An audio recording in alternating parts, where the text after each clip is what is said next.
കേരളത്തിൽ ബി.ജെ.പിയും സി.പി.എമ്മും ഒപ്പത്തിനൊപ്പം.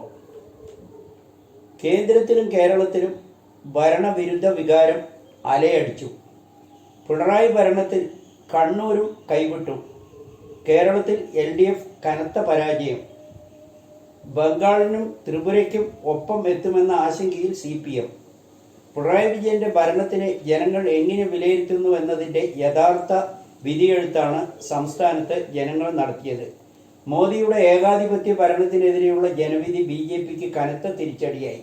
മോദിയുടെ ഞാനാണെന്ന അഹംഭാവവും അഹങ്കാരത്തിനും ഉള്ള തിരിച്ചടി.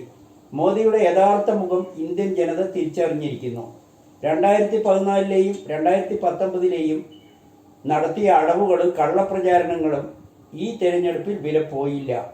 ജനങ്ങൾ മോദിയെ തിരിച്ചറിഞ്ഞു. യു.പിയിലും പ്രത്യേകിച്ച് അയോധ്യയിലും വാരണാസിയിലും അമേഠിയിലും ജനവിധി മോദിക്ക് മുന്നറിയിപ്പ് നൽകിയിരിക്കുകയാണ്. മോദിയുടെ ഏകാധിപത്യ നിലപാടും പ്രതിപക്ഷ നേതാക്കളെ വേട്ടയാടുന്നതിനും അധികാര ദുർവിനിയോഗത്തിനും ജനദ്രോഹത്തിനും കോർപ്പറേറ്റുകളെ സംരക്ഷിക്കുന്നതിനും വിലക്കയറ്റത്തിനും ജി.എസ്.ടിയുടെ കാര്യത്തിൽ ജനങ്ങളെ കൊള്ളയടിച്ചതിനും ഉള്ള ജനങ്ങളുടെ കനത്ത തിരിച്ചടി. പ്രാണപ്രതിഷ്ഠയും ധ്യാനങ്ങളും മോദിയെ പിന്തുണച്ചില്ല. മോദിയുടെ ആകാശ കോട്ടകൾ തകർന്നടിഞ്ഞു എന്ന് വേണം കരുതാൻ. ബി.ജെ.പി ക്യാമ്പിൽ തന്നെ മോദിക്കെതിരെ ശക്തമായ വിഭാഗീയതയും എതിർപ്പും ഉരുത്തിരിഞ്ഞിരുന്നു എന്ന രഹസ്യ വാർത്തകൾ ഉയരുന്നു. അദ്വാനിക്കും ജോഷിക്കും ഏർപ്പെടുത്തിയ 75 വയസ്സ് മോദിക്ക് ബാധകമാക്കി സ്വയം മാറി നിൽക്കാൻ തയ്യാറാവുന്നില്ല. മൂന്നാം ഊഴത്തിനായി കൗശലങ്ങളും ഭീഷണിയും അധികാരങ്ങളും അവലംബിക്കുന്നതിൽ പല സീനിയർ നേതാക്കളിലും അതൃപ്തി രൂപപ്പെടുകയാണ് എന്നും അറിയുന്നു. പ്രവർത്തകരിലും അണികളിലും മോദിയുടെ ഏകാധിപത്യ നിലപാടിൽ കടുത്ത അതൃപ്തിയുള്ളതായും പാർട്ടിക്കുള്ളിൽ ചർച്ചയായിരുന്നു. പല സംസ്ഥാനങ്ങളിലും താമര വിരിയാൻ കഴിയാതെ പോയിരിക്കുകയാണ്. രാഹുൽ ഗാന്ധി മത്സരിച്ച റായ്ബറേലിയിലും വയനാട്ടിലും 3 ലക്ഷത്തിൽ പരം ലീഡ് നേടുമ്പോൾ വാരണാസിയിൽ മോദി വിയർക്കുകയായിരുന്നു.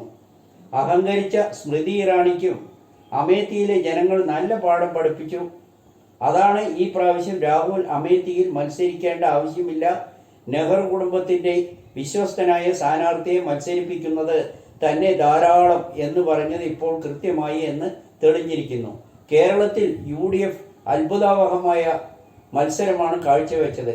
പക്ഷേ ഏക വനിതാ സ്ഥാനാർത്ഥി പരാജയപ്പെടുകയായിരുന്നു. AK ബാലൻ പറഞ്ഞതാണ് സത്യമായി സംഭവിച്ചത്. CPM പാർട്ടിയെ നിലനിർത്താനാണ് മത്സരം നടത്തുന്നതെന്ന് എത്ര കൃത്യമായ പ്രവചനമാണ് AK ബാലൻ നടത്തിയതെന്ന് ജനങ്ങൾ ചൂണ്ടിക്കാണിക്കുന്നു. ഒറ്റയ്ക്ക് 400 സീറ്റ് നേടി മൃഗീയ ഭൂരിപക്ഷത്തോടെ വീണ്ടും മൂന്നാം ഊഴം ഉറപ്പിക്കാമെന്ന അതിമോഹത്തിന് മങ്ങലേറ്റിരിക്കുന്നു.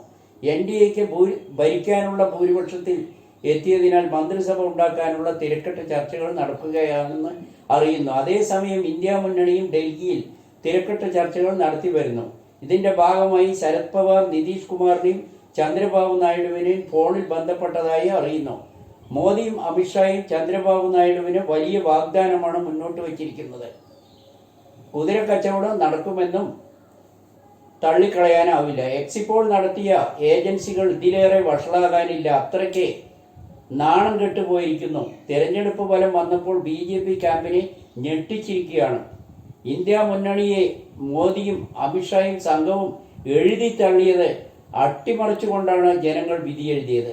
മോദിയുടെ അമിതാവേശവും തല്ലിക്കെടുത്തിയിരിക്കുന്നു എന്ന് വേണം കരുതാൻ.